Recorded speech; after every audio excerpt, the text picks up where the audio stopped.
Bon, voici donc une sommation qui est la somme de 1 plus 4 plus 7 plus 10 plus 3 petits points plus i pour un terme intermédiaire et plus n pour n termes. Voilà, pour n termes, on a ceci. Bien voilà, auparavant, on avait des sommations bon, qui commençaient tout d'abord en 1, bon, qui terminaient bon, avec une valeur initiale de 1. Bon, on pouvait mettre autre chose, je l'ai expliqué, qu'on pouvait mettre, on n'a pas forcément la valeur 1 comme début, et on n'a pas, et voilà, et une valeur finale n.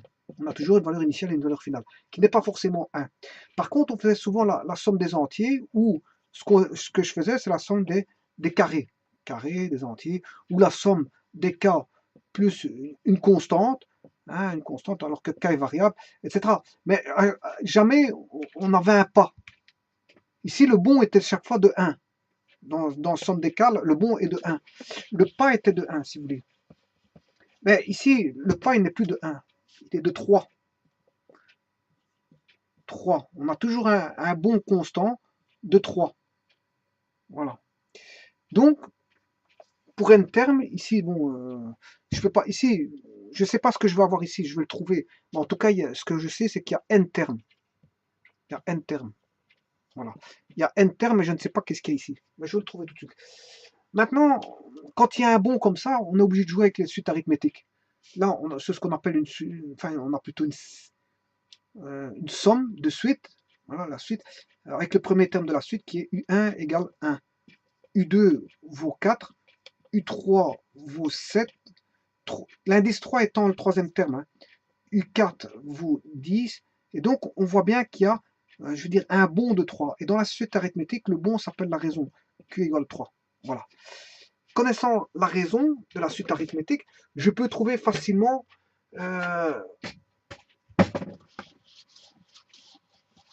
connaissant le bon de la suite arithmétique, je peux trouver le terme de la suite, le terme général de la suite qu'on représente par UN.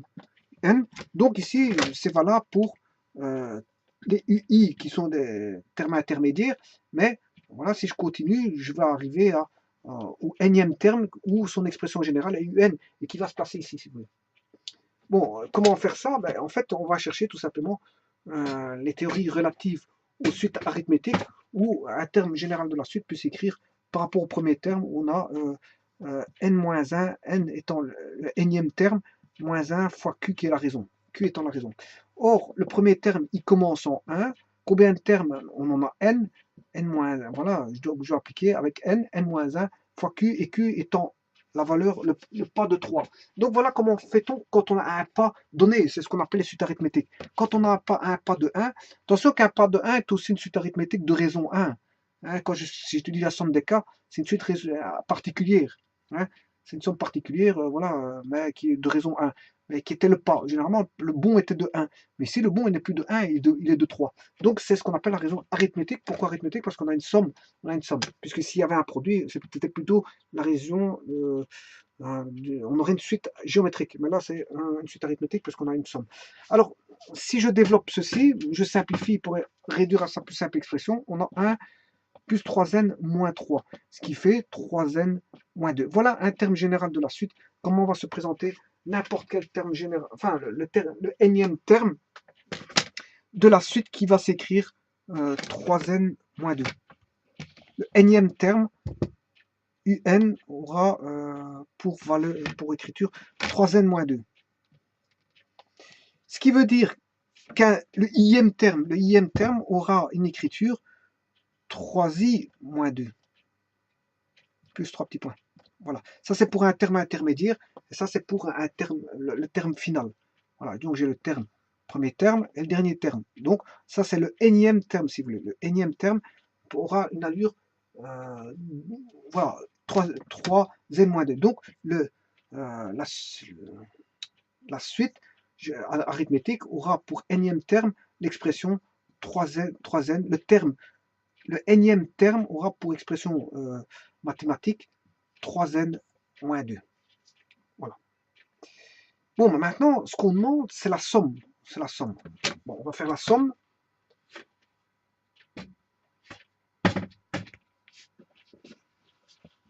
Bon, la somme, en fait, c'est 1 ça s'écrit Sn. Pour le nème terme, ça s'écrit Sn. Donc c'est 1, plus 4, plus 7, plus 10, plus 3 petits points, plus 3i moins 1 ou moins 2. Je ne me rappelle plus. Moins 2. 3i moins 2. 3i moins 2 et 3n moins 2.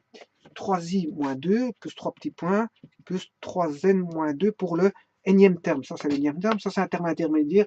Ième terme. Voilà. Bon, il faut calculer cette somme.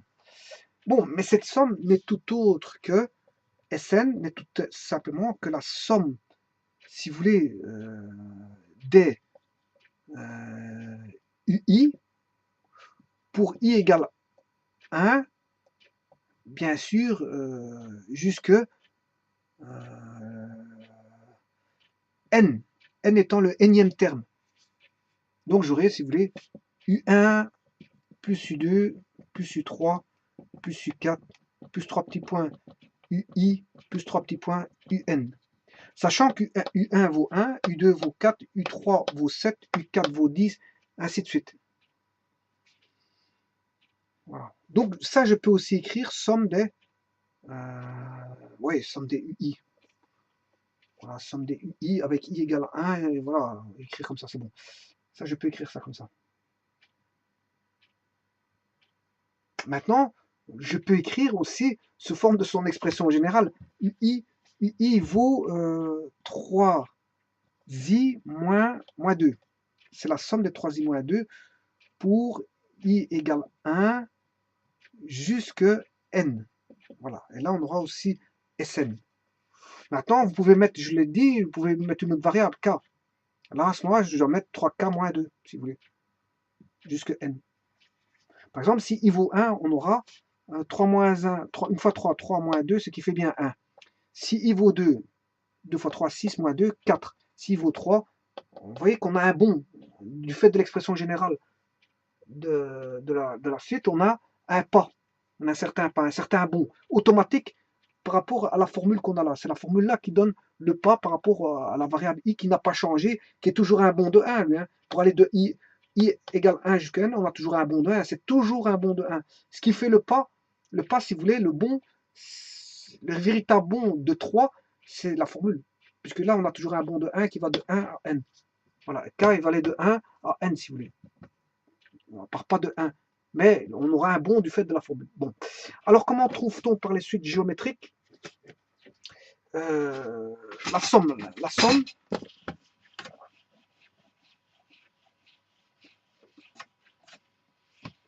alors, pour trouver la somme, c'est, je ne me rappelle plus, c'était UN, SN, c'est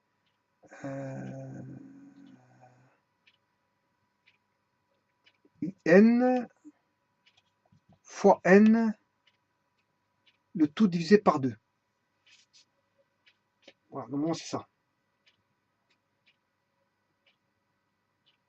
Ou plutôt non. Non, je me trompe. La somme, c'est le premier terme, je m'excuse. C'est le premier terme plus le dernier terme fois. Normalement, est-ce que c'est la raison?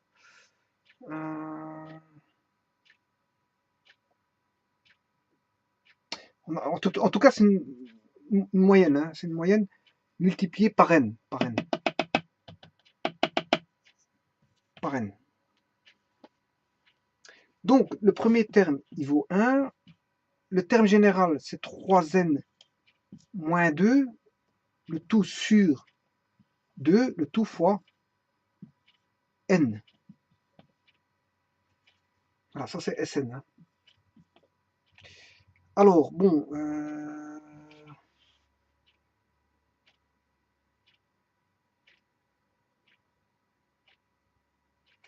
3n moins 2 plus 1, c'est 3n moins 1. Ouais, ça, c'est 3n moins 1. Voilà, ça fait 3n moins 1, c'est juste.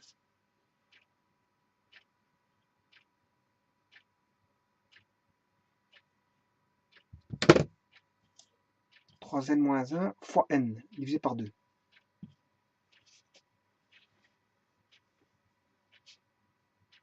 On va voir ça. Donc c'est bien ce que je disais tout à l'heure, c'était ça. La somme, en calculant U1 plus U2 sur 2, c'est bien 3n moins 1 fois n sur 2. En calculant avec 3n moins 1 plus 2. Bon, alors, on va écrire tout ça. Donc, la somme générale, ça on va effacer. On va écrire que la somme Sn vaut somme des UI. Ici, UI vaut 3K moins 2 pour K égale 1 jusqu'à le nème terme. Et cette somme vaut ce que la formule que je viens de vous mettre ici. 3n moins 1 sur 2 fois n.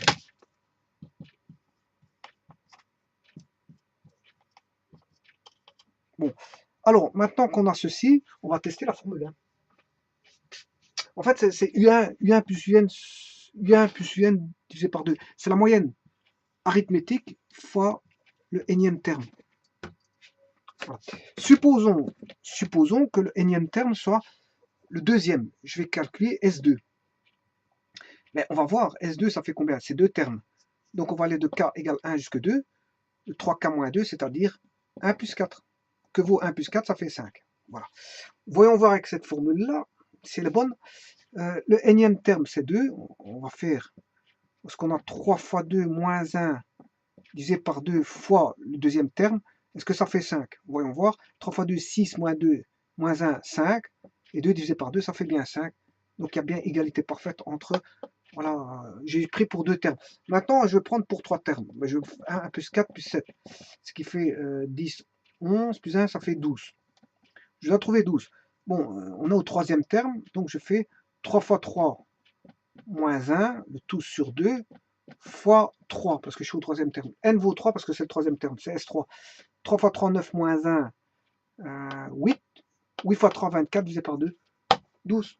Voilà, donc c'est bien, c'est juste.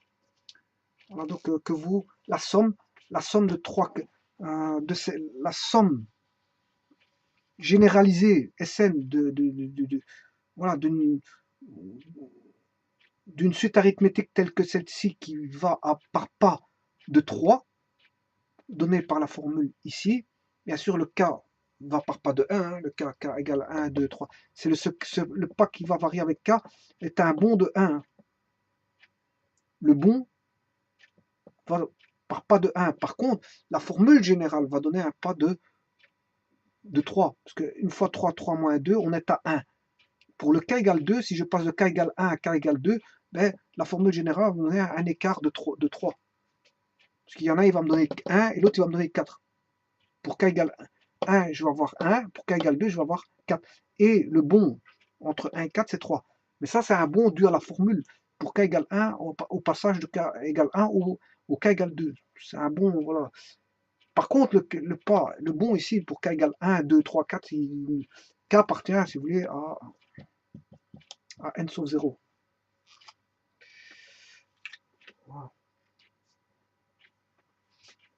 Voilà la formule.